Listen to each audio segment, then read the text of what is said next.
Hi, welcome back. First video of the year. Just one or two things. If you're not already subscribed, please do subscribe and click the little bell thingy, so you get an update every time we upload a new video.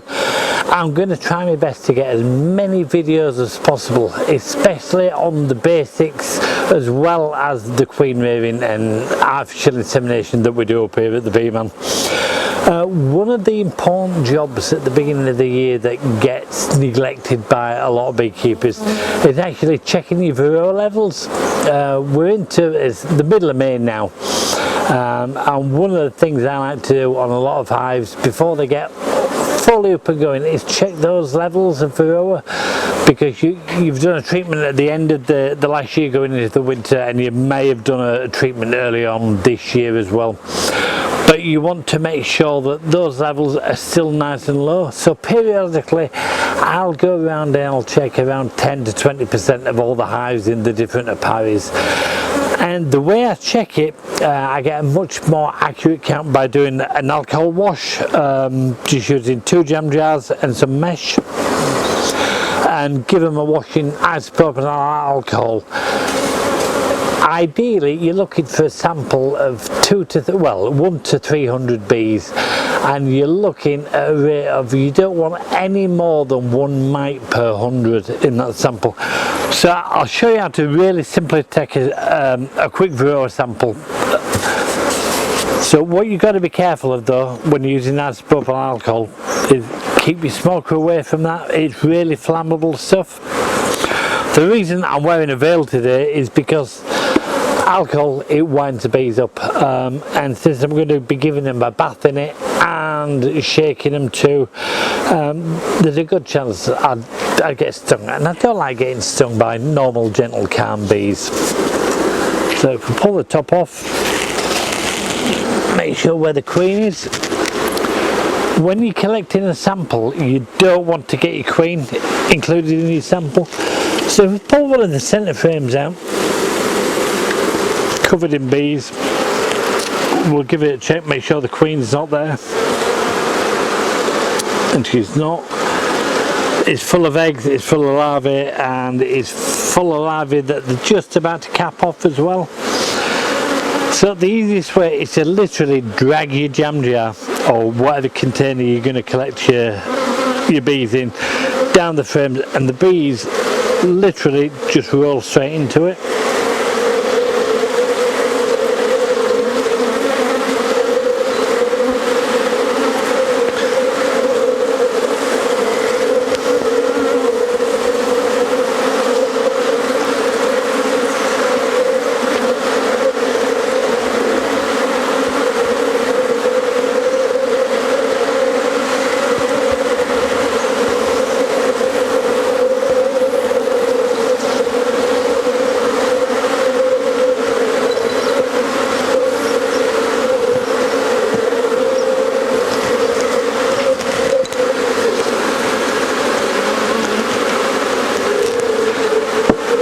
We'll just grab another frame.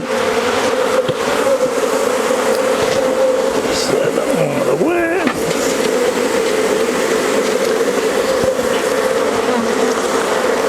Some queens on that one.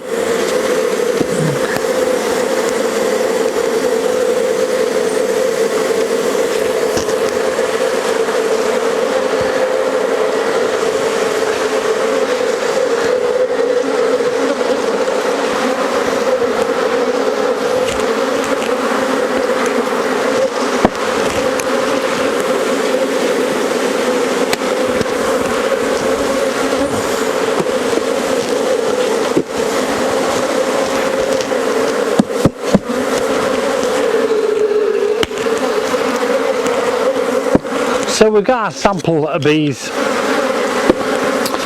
We'll put the lid on. This is 2 jam jar lids stuck together with a piece of mesh in between.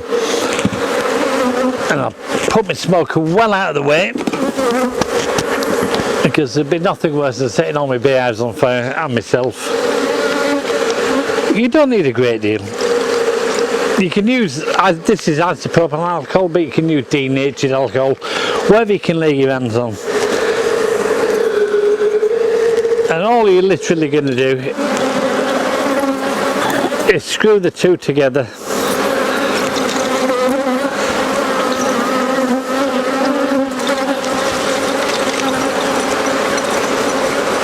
and give those bees a really good wash and shake.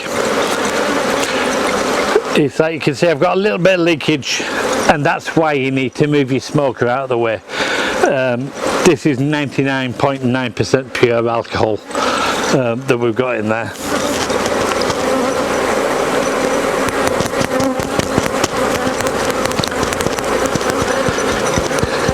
We can sing hymns, say prayers, do a little dance.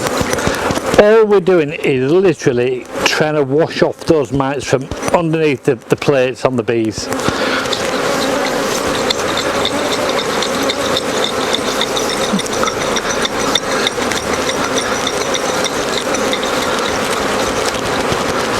And you don't need that long. And then literally you're going to look in this bottom jar and see what mites you've actually got. And there's absolutely nothing in this jar.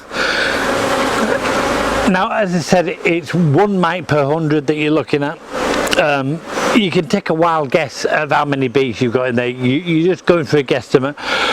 But what you can do if you want to be more accurate after you've finished is literally count the bees in there. They are dead, but they died very, very happy in 99.9% alcohol. And that's literally all I'll do for my Varroa testing. It is one of the most accurate ways. If you nip along to Randy's site, scientificbeekeeping.com, there's a link on there how to make these, or to make a cheaper version using disposable plastic cups and plastic mesh. This one, it's just 2 kilner jars and a little bit of Varroa floor mesh in between. But as I say, we've got absolutely no mites in there whatsoever. Half a wing, and that's about it really. And then you've got the choice. You can decide what treatment method you're going to use, if any, depending on that time of year, if you're in the middle of a honey crop or not. Any questions, leave it down in the comments below. As I say, I'm going to try and do at least 1 video, maybe 2 videos a week from now on for the rest of the season. But if you like this, click that thumbs up. If you didn't like it, click that thumbs down.